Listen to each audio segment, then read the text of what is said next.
Chapter 2 तारों के नीचे। देख पर यह एक अद्भुत रात थी जो तारों की रोशनी और उष्णकटिबंधीय शांति की भव्यता और सुंदरता से भरी हुई थी। प्रशांत महासागर सो रहा था। रात्रि के अंधेरे में दूर दक्षिण से बहता हुआ एक विशाल अस्पष्ट ज्वार नॉर्थम्बरलैंड को अपनी लहरों पर ऊपर उठा रहा था तथा चट्टानों की खटखट और कभी कभी पतवार की चरमराहट की आवाजें आ रही थीं, जबकि ऊपर आकाशगंगा के ज्वलंत चाप के पास दक्षिणी क्रॉस एक टूटी पतंग की तरह लटक रहा था। आकाश में तारे, समुद्र में तारे, लाखों करोड़ों तारे, इतने सारे जलते हुए दीप की आकाश ने मन को एक विशाल और घनी आबादी वाले शहर के विचार से भर दिया। फिर भी उस जीवंत और चमकती हुई भव्यता में एक भी ध्वनि नहीं। नीचे केबिन में, या जैसा कि शिष्टाचार के अनुसार इसे सैलून कहा जाता था, जहाज के 3 यात्री बैठे थे। एक मेज पर पढ़ रहा था, 2 फर्श पर खेल रहे थे। मेज पर बैठा आदमी आर्थर लेस्ट्रेंज अपनी बड़ी गहरी धंसी हुई आंखों को एक किताब पर टिकाए बैठा था। वह स्पष्ट रूप से क्षय रोग से पीड़ित था। वास्तव में उस अंतिम और सबसे हताश करने वाले उपाय, एक लंबी समुद्री यात्रा के परिणाम को प्राप्त करने के बहुत करीब था।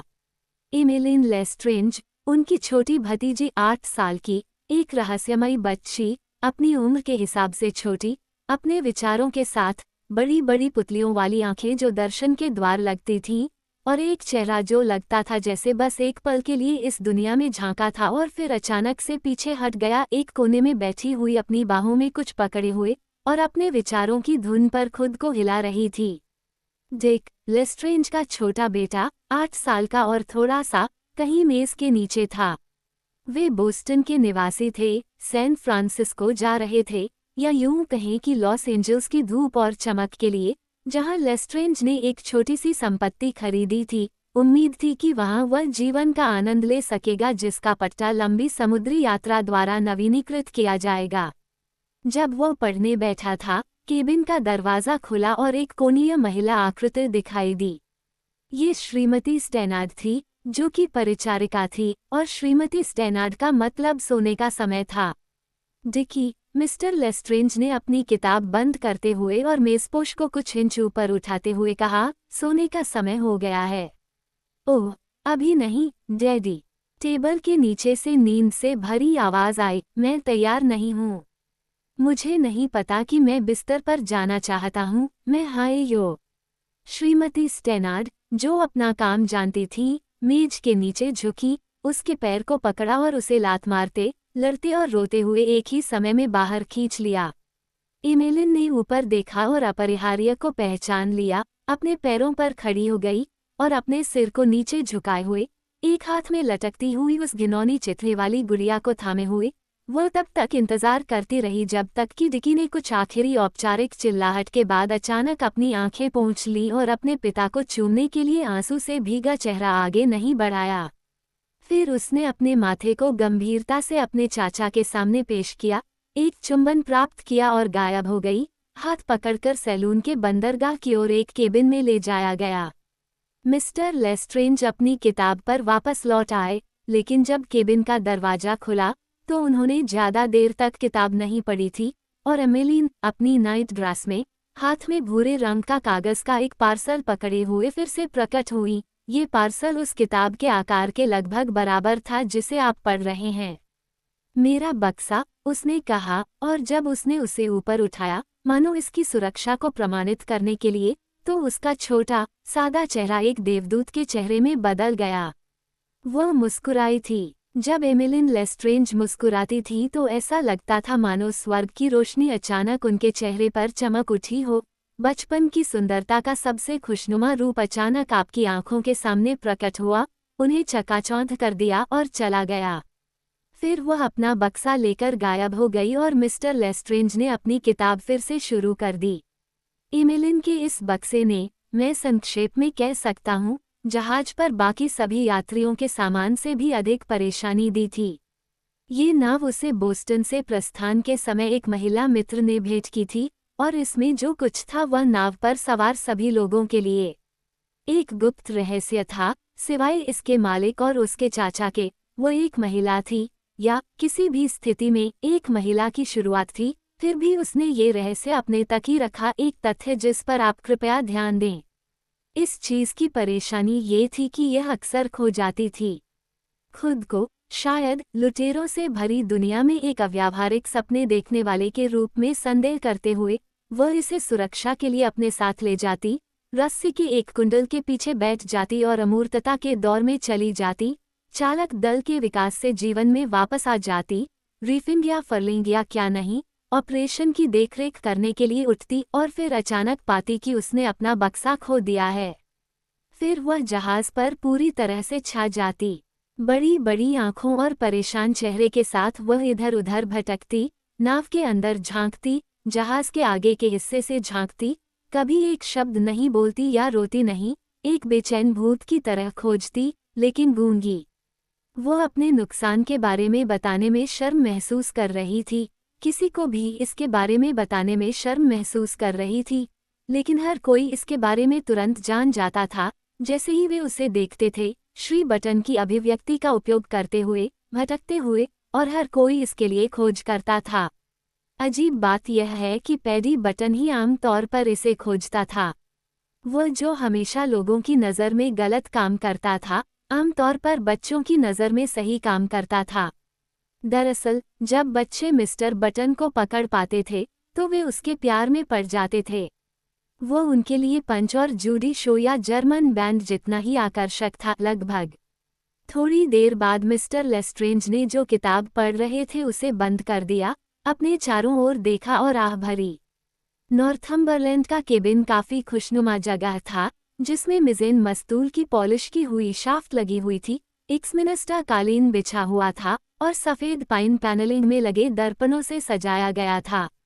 लेस्ट्रेंज अपने बैठने की जगह के ठीक सामने लगे इन दर्पणों में से एक में अपने चेहरे के प्रतिबिंब को देख रहा था। उसकी दुर्बलता भयानक थी और शायद इसी क्षण उसे पहली बार यह एहसास हुआ कि उसे न केवल मरना है बल्कि शीघ्र ही मरना है। वह शीशे से मुंह मोड़कर कुछ देर तक अपनी थोड़ी को हाथ पर टिकाए बैठा रहा और उसकी आंखें मेजपोश पर स्याही के धब्बे पर टिकी रहीं। फिर वह उठा और केबिन को पार करके बड़ी मुश्किल से डेक पर पहुंचा। जैसे ही वह अपनी सांस को ठीक करने के लिए रेलिंग के सहारे झुका, दक्षिणी रात की भव्यता और सुंदरता ने उसके दिल को एक क्रूर पीड़ा से भर दिया। वह डेक कुर्सी पर बैठ गया और आकाशगंगा को निहारा, वह महान विजयी मेहराब जो सूर्य से बना था, जिसे भोर एक सपने की तरह बहा ले जाएगी। आकाशगंगा में दक्षिणी क्रॉस के पास एक भयानक गोलाकार खाई है जिसे कोलसेक कहा जाता है। यह इतनी स्पष्ट रूप से परिभाषित है, एक शून्य और अथाह गुफा का इतना सूचक है कि इसके बारे में चिंतन करने से कल्पनाशील मन चक्कर खा जाता है। नंगी आंखों से यह मौत की तरह काला और उदास दिखता है, लेकिन सबसे छोटी दूरबीन इसे खूबसूरत और सितारों से भरा हुआ दिखाती है। लेस्ट्रेंज की नज़र इस रहस्य से जलते हुए क्रॉस और नामहीन और अनगिनत सितारों तक पहुंच गई, जो समुद्र की रेखा तक पहुंच गए, जहां वे उगते चांद की रोशनी में फीके पड़ गए और गायब हो गए। फिर उसे क्वार्टर डेक पर टहलते हुए एक आकृति का एहसास हुआ। ये ओल्ड मैन था। एक समुद्री कप्तान हमेशा बूढ़ा आदमी होता है, चाहे उसकी उम्र कुछ भी हो। कैप्टन ले फॉगस की उम्र शायद 45 साल रही होगी। वह जीन बाट प्रकार का नाविक था, फ्रांसीसी वंश का, लेकिन एक प्राकृतिक अमेरिकी था। मुझे नहीं पता कि हवा कहाँ चली गई है, कप्तान ने डेक कुर्सी पर बैठे आदमी के पास आकर कहा। मुझे लगता है कि हवा ने आकाश में छेद कर दिया है और कहीं दूर निकल गई है। यह एक लंबी यात्रा रही है, लेस्ट्रेंज ने कहा, और मैं सोच रहा हूँ, कप्तान, यह मेरे लिए बहुत लंबी यात्रा होगी। मेरा बंदरगाह फ्रिस्को नहीं है, मुझे ऐसा लगता है। तुम इस तरह की बातें मत सोचो, दूसरे ने पास की कुर्सी पर बैठते हुए कहा। 1 महीने पहले मौसम का पूर्वानुमान लगाने का कोई फायदा नहीं है।